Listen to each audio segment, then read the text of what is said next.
Welcome to Biggest Spoilars, the destination for exclusive spoilers, latest updates. At the Forrester guest house, Will tells an incredulous Electra that Luna is alive. Will explains how he snuck her out of the house and nursed her back to health. Electra learns that he tracked the girl down and was shocked to see Luna. Electra grits, "Luna. You slept with Luna. What will Bill and Katie do about Luna?" Over at Bill's place, Luna relishes the idea of Electra's response when Will tells her about them and their baby. Downward, Bill and Katie plan to keep Luna there until she's far enough along for a maternity test. Bill starts beating himself up again. He was unmoored without Katie. He tries to parlay the extremity into a shot to reunite, but Hi's ex-wife points out it's not the time. Just also, Luna pops up to see if there are any updates on Will, saying Electra wouldn't be too happy that he cheated. They cloud that he didn't cheat, she targeted him. Stroking her tummy, Luna gushes that her whole life is right there. Your grandchild. Katie can see this is about plutocrat and status. Luna denies it, but needles that she and Will be a couple once Electra's out of the picture. Can Deacon believe Sheila? At Il Giardino, Deke walks down as Cleric continues defying Sheila about Luna. His woman. Eventually admits, Luna is alive. Reeling, he realizes she's happy about this. Sheila demurs, she's my meat and blood. Exploding, Deacon asks if she's seen her without telling him. I want the verity. Sheila pleads, let me explain. She tells him how she followed Lee to an apartment, allowing she was using medicines, but they were for Luna. Lee saved Luna to rehabilitate her. Cleric suspects Sheila was involved, but she insists she wasn't. He confronts her for keeping the secret. Sheila complains that Deke beat her to it. Sheila reaches for Deacon, but he wouldn't let her touch him. Back at Remy's apartment, Deke tells his mate that he let his father in on Luna being alive. He was defying Sheila when he left. He wonders if she's known about Luna all this time. As they consider this mess, Deke reminds Remy for the umpteenth time that he can't have anything to do with Luna. All Remy cares about is his man. How can Will save his relationship? At the Forrester guest house, Will tells Electra he still doesn't know how Luna set up he was in the room above Il Giardino. That might have been her behind the bar, she may have been spiking his drinks. This was another of Luna's wrong and calculated plots. He was targeted by a psycho. Will prayers to Electra, I only want you. Electra can't get past him sleeping with Luna before they made love for the first time. Will warns, there's more. Will tells Electra about the showdown with Lee and his parents at the apartment Luna had been staying by. Electra assumes she's back in captivity and is relieved.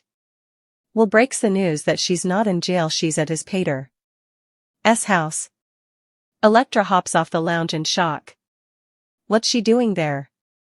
Will stammers that commodity fell out of Luna's bag when they tried to take her down. It was a gestation test. Electra, hyperventilating by this point, realizes that Luna is pregnant with his child. He tries to take her into his arms, but she pushes him down. Will gasps that he loves her. Electra shakes her head and looks like she's going to be sick. The air in the Forrester guest house was thick with the scent of expensive flowers and unspoken promises. For Electra, this elegant, tranquil space had become a sanctuary, a representation of the stable, passionate future she was building with Will. Now, as she looked at his ashen face, she felt the foundations of that future crack and splinter. You're not making any sense, Will, she said, her voice a fragile thing. Start from the beginning. Lee? As in, Dr. Lee Finnegan? What does she have to do with any of this? Will ran a hand through his already disheveled hair. The weight of the secret he'd been carrying had become unbearable. It was Lee, he began, his words careful, measured, as if walking through a field of emotional landmines. The night of the accident, after everyone thought Luna had been arrested, Lee didn't go home. She used her medical access and some twisted sense of familial duty to sneak Luna out of the hospital. She took her to a private apartment, a place no one would think to look. She nursed her back to health, hid her away from all of us. Electra's incredulity was a physical force. Why? Why would she do that? After everything Luna did to Steffi, to Finn, to all of us? I don't know. A misguided attempt to fix her? To avoid another scandal? Will's frustration boiled over. All I know is that when a tip led me to that apartment, I expected to find Lee involved in something shady. I never, in my wildest nightmares, expected to see her. The name hung in the air, unspoken but deafeningly present. Luna, Electra breathed, the single syllable laced with a venom that surprised even her. Her mind, a frantic montage of recent months, began to connect the horrifying dots. Will's distant behavior, his unexplained absences, the shadow in his eyes she had mistaken for work-related stress. It all crystallized into one, gut-wrenching conclusion. Her eyes, wide with dawning horror, locked onto his. You saw her. You spoke to her. It wasn't a question. The pieces were falling into a picture too terrible to behold. Her voice dropped to a razor's edge, each word gritted out between clenched teeth. Luna. You slept with Luna. The accusation wasn't a question, it was a verdict. And in the devastating silence that followed, Will knew his world with Electra had just been irrevocably shattered. What Bill and Katie will do about Luna, a gilded cage. Across town, in the cold, metallic opulence of Bill Spencer's penthouse, the architect of this chaos was feeling anything but remorseful. Luna, curled on a multi-thousand-dollar sofa like a contented cat, sipped a glass of mineral water and smiled. Her mind was not on her current, gilded confinement, but on the drama unfolding miles away. He'll have told her by now, she thought, a thrill coursing through her. Poor, perfect Electra. Her face must be a masterpiece of betrayal. She'll be crying, those big, beautiful eyes spilling over. Will be trying to explain, to justify. But nothing he says will erase the truth. He was with me. He chose me, even if it was just for one night. And now, we are forever linked. She let her hand drift to her still flat abdomen, a gesture that was becoming a comforting habit. This was her triumph. This was her legacy. This child was not just a biological consequence, it was her key, her ticket, her ultimate victory. The Spencer name, the Spencer fortune, the Spencer power, all of it would be hers, and more importantly, her child's. Downstairs, in Bill's starkly modern study, a war council of a different sort was taking place. The air was thick with the scent of expensive whiskey and simmering regret. We keep her here, Bill declared, his voice the familiar, commanding bark that built empires. He paced before the panoramic window, the glittering skyline of Los Angeles a testament to his control over everything except his own family. This is the most secure place in the city. No one gets in or out without my say-so. We keep her here, we monitor her, we make sure she's healthy, and we wait. Wait for what, Bill? Katie's voice was weary. She had been through so many Spencer dramas, each one more convoluted than the last. You can't keep a pregnant woman prisoner indefinitely. Until she's far enough along for a paternity test, Bill clarified, stopping his pacing to pin Katie with an intense gaze. That's the only way we get definitive proof. That's the only way we can deal with this situation. The word situation was inadequate, but it was all he could muster. He sank into a leather chair, the facade of the ruthless tycoon crumbling to reveal the tormented father beneath. This is my fault, Katie. All of it. He dragged a hand down his face. When you and I were apart, when I thought there was no chance for us. I was adrift. I was unmoored. I wasn't there for Will. I was so consumed by my own misery that I failed to see my son was being targeted by a predator. He leaned forward, his voice dropping, laced with a desperate hope. But you're here now. You're my anchor, Katie. You always have been. We can get through this. We can fix this, together. As a family. Katie's heart ached for him, for the pain in his eyes. But years of hard-won wisdom had taught her the difference between a genuine plea and a crisis-born bargain. She reached out, placing a gentle but firm hand on his arm. Bill, no. This isn't the time to talk about us. This is about Will. This is about dealing with the very real, very dangerous problem upstairs. Using this to try and reunite isn't fair, and it isn't right. As if summoned by their discussion, the problem materialized in the doorway. Luna stood there, a picture of feigned innocence, her eyes wide. "Any updates from Will?" she asked, her voice a saccharine simper. "I was just thinking about poor Electra. She must be so upset. It's such a shame Will cheated on her." That was the match to the dynamite. Bill shot to his feet, his temper flaring. "He didn't cheat," he roared. "Don't you dare twist this. You targeted my son.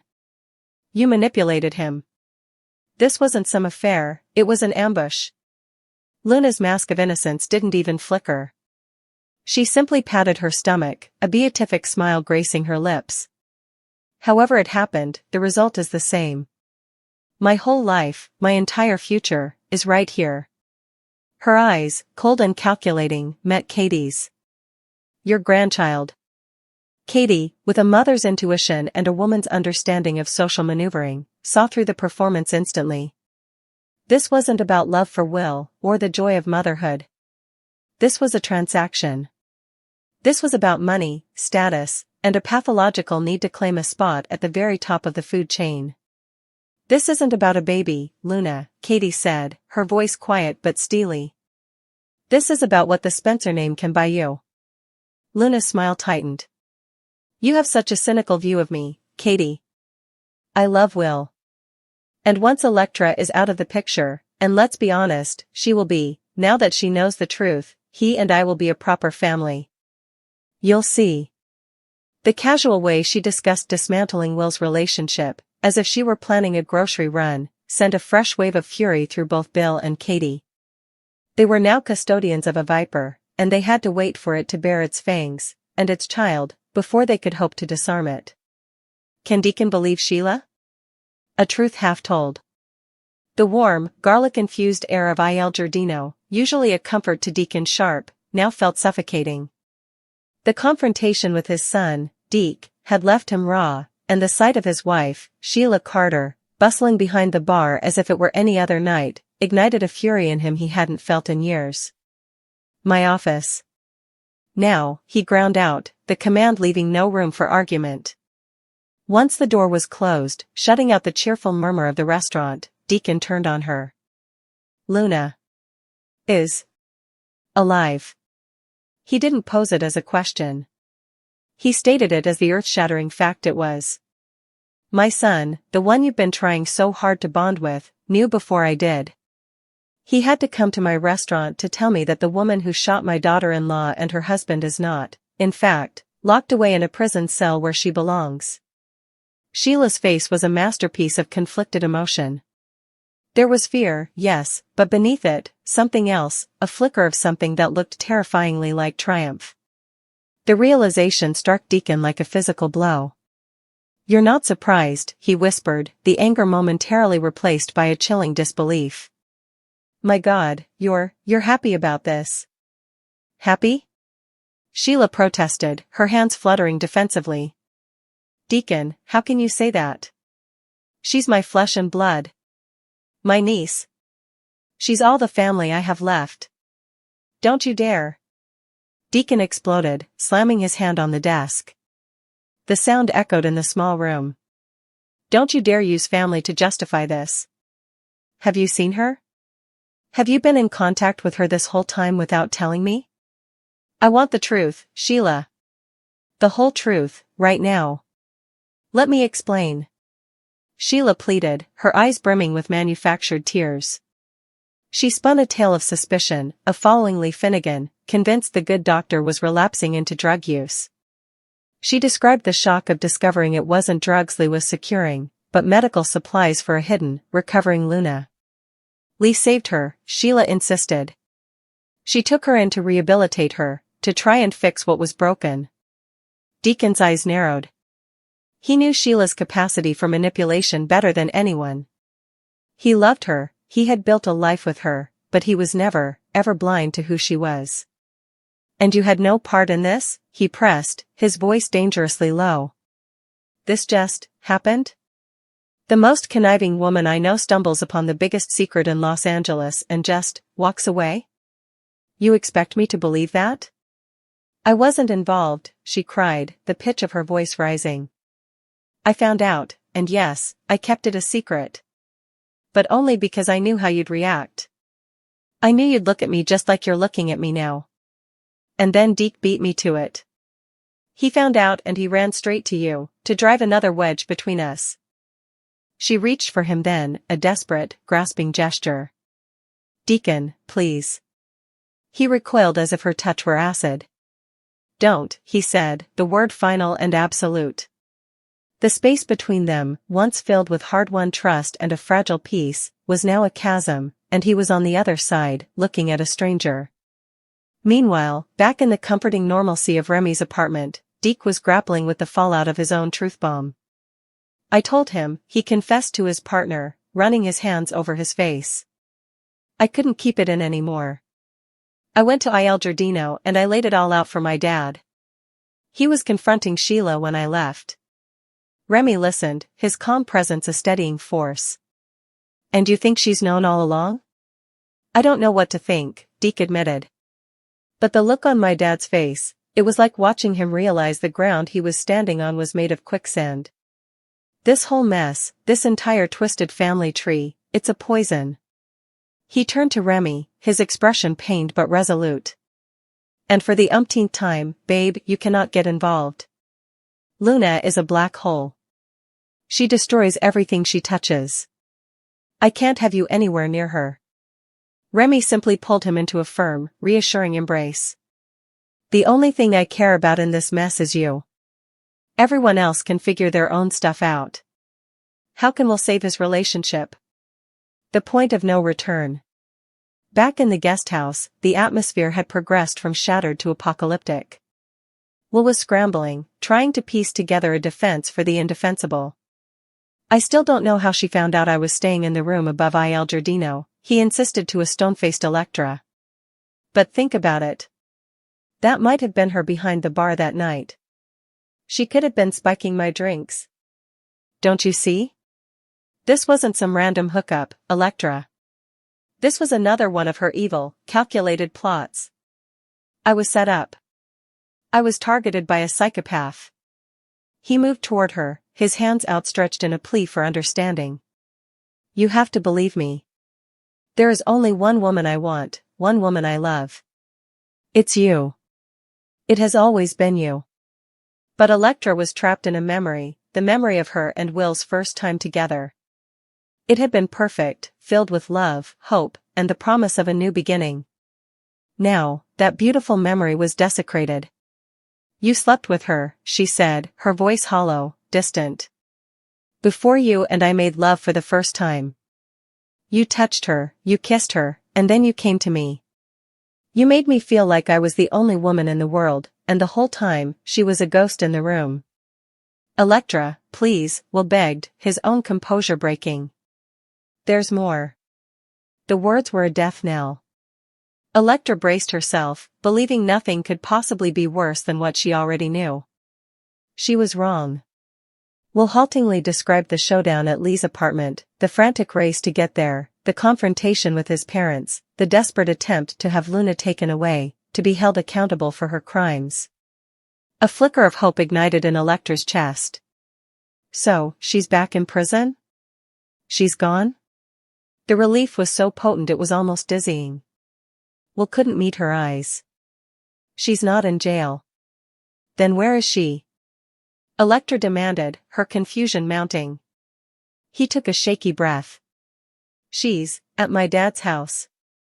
The words made no sense. Electra literally leaped off the sofa as if physically repelled. What? What is she doing there? Why would Bill Spencer allow that woman under his roof? Will's explanation came in a stammering, horrified rush. When we were trying to get her to leave, when Lee was trying to get her into the car, something fell out of her purse.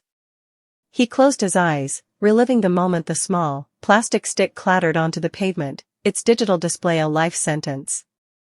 It was a pregnancy test. The world stopped. The hyperventilation that had been threatening Electra since this conversation began now seized her completely.